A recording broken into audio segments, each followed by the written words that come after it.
grace. Lord, we need your love. Lord, we need your mercy from above.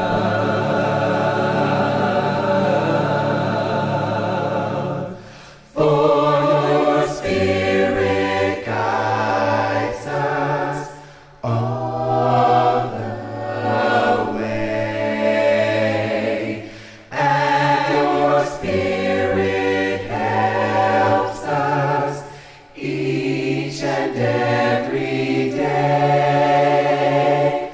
For your spirit guides us all the way, and your spirit helps us each and every day. Fill us with your spirit, Lord, when we are empty, Lord. Lord, we need your grace.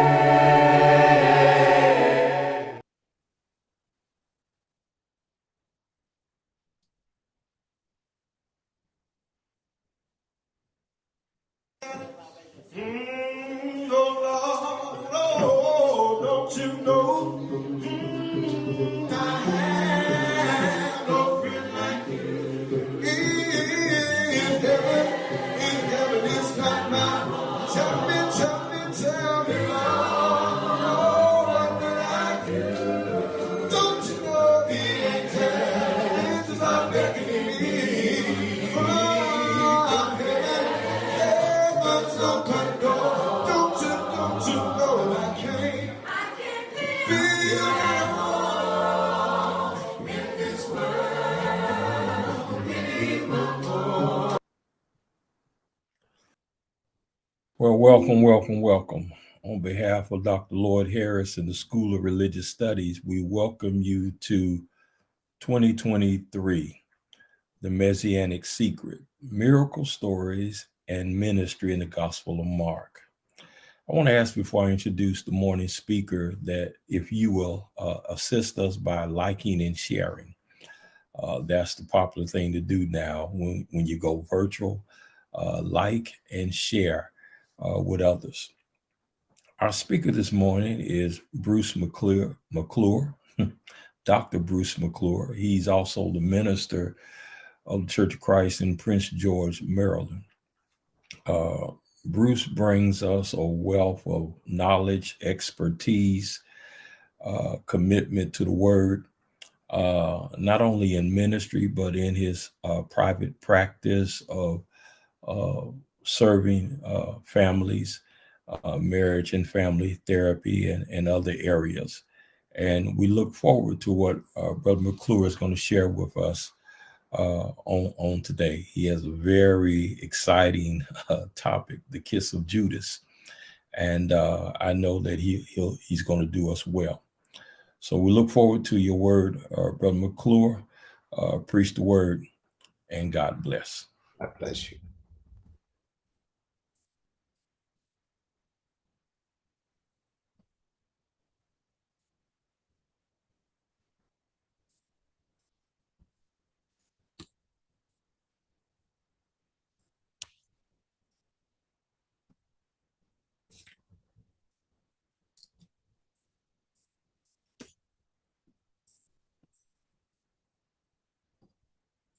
Good morning, and thank you so much, Dr. Caruso, for the invitation, and also the School of Religious Studies for inviting me to be a participant in this grand event. The topic that has been assigned to me is the Judas kiss, and it comes from the text of Mark chapter 14, verses 43 through 45. The kiss of betrayal. Let's look at the text. And immediately, while he was still speaking, Judas, one of the 12, with a great multitude, with swords and clubs, came from the chief priests and the scribes and the elders. Now his betrayer had given them a signal saying, "Whomever I kiss, he is the one. Seize him and lead him away safely." As soon as he was come, immediately he went up to him and said to him, "Rabbi, Rabbi," and he kissed him. The text of Mark chapter 14, verses 43 through 50. The question that we must raise is, so what is a kiss? A kiss in the Old English simply means to touch with the lips. In Latin, it means little mouth. We also need to understand some of the history of a kiss. From Psychology Today, in a February 2014 publication, Neil Burden, a medical doctor, made the following observation. Kissing is not universal. It's not innate and it's not intuitive.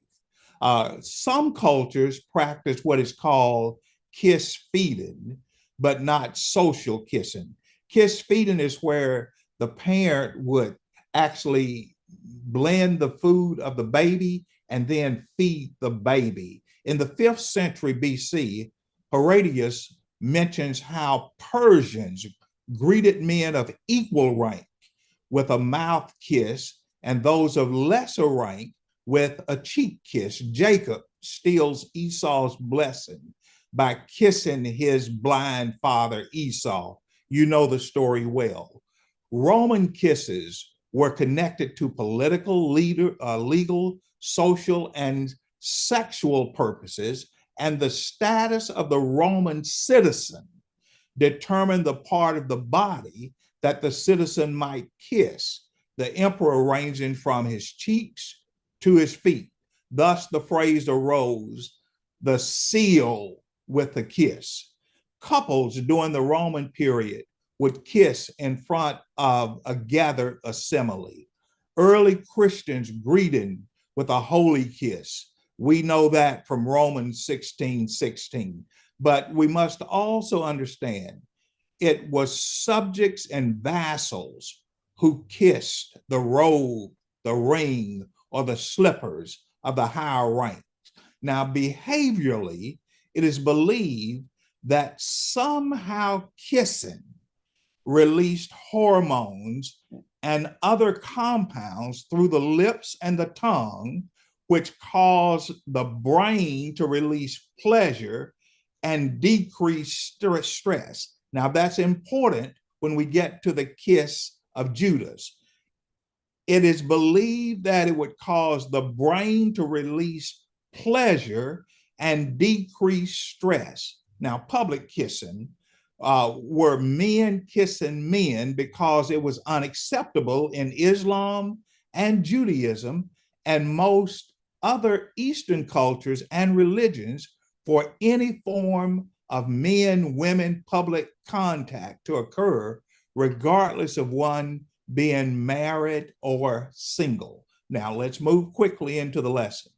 Kissing has little to do with sentiment toward a situation or event or opinion. Kissing was seen as that which was the seal of externalizing that which one had already spoken as a vow of intention. Kissing was seen as the formalization of a transaction. Kissing was the verification of the oath. Kissing was the performance for all the witnesses to see. It could convey loyalty. It could acknowledge honor. It could acknowledge recognition of one's legal sovereignty. It could communicate adoration. It could show one's passion. Now, according to Dr. Christine Axon, a medievalist who specialized in 13th century religious history and currently teaches at St. John University in Queens, New York, kissing could be a communication of treachery. Kissing could be an opportunity for misbehavior. A Danish king, Horikar, is referenced who kissed Beowulf and embraced his neck when the hero departed after slaying Grendel. Now, 3 points about our text today. Number one, when you look at what Judas did, it gave Judas satisfaction, but it was a kiss of betrayal. We have a term and we know it well. We hear it, assalamu alaikum. Salam alaikum means peace to you. In Matthew 26, verse number 47, Judas said to Jesus, "Hail, Caro, Master, be well, thrive, rejoice." In essence, Judas was approaching Jesus and he was saying, "Assalamu alaikum, peace be to you." And yet he was happy himself. His hormones were saying, it's bringing satisfaction to me because I'm getting gratification in betraying the Lord. Here's point number two. Most of the time, the response from assalamu alaikum is salaikum salam, and also to you, peace back. It is not returned to everyone. So Judas will come to Jesus and say, "Peace be unto you." Jesus says to him, "Do what you got to do." When we look at the kiss of Judas, the kiss of betrayal, Jesus understood that this is giving you personal satisfaction, Judas, but it's not going to get you any points with heaven. It's not going to get you any points with God. Yes, peace be unto you. It raises your hormone level. It makes you feel good about you, but it's a kiss of betrayal, and I cannot offer the peace back to you. Here's point number three. Some kisses might be desired, but they are not spiritually fulfilling. That's very important for us to understand. Kisses can be desirable, but that does not always mean that the kiss is a fulfilling kiss. Let me go back and I'll show you this in the text. As soon as he had come, immediately he went up to him and he said to him, "Rabbi, Rabbi," and he kissed him. That is not a good indicator. Some kisses are desired, but does it really fill the person up spiritually? Now, the kiss of Judas, all things work together for good to those who love the Lord. We understand that.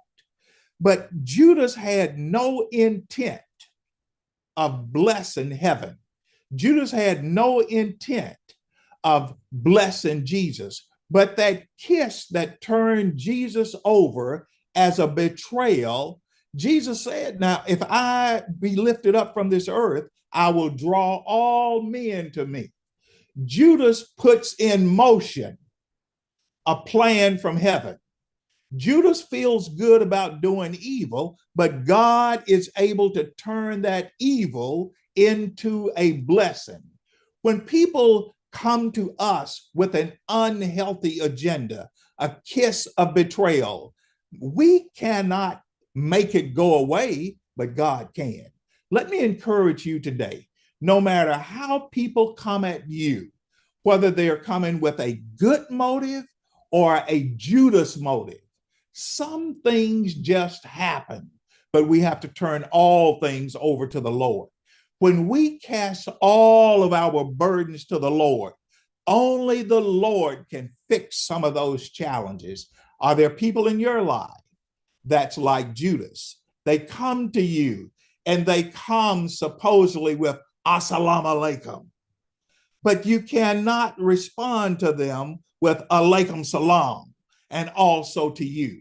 But God can intervene and God does intervene, and God can turn the evil intents of people into a blessing for the entire world, a blessing for the church, and a personal blessing for the individual. Let me encourage you today to look at what Judas did to the Lord and look at what people do to you. If the Lord was able to endure a kiss of betrayal, then we are to be like the Lord, and we can, through the Lord, endure whatever obstacles people lay for us, whatever traps people lay for us. We can do all things through Christ who strengthens us. If he can take a kiss of betrayal, then we should be able to take a kiss of betrayal. God bless you, and I hope this lesson has been an encouragement to each of you.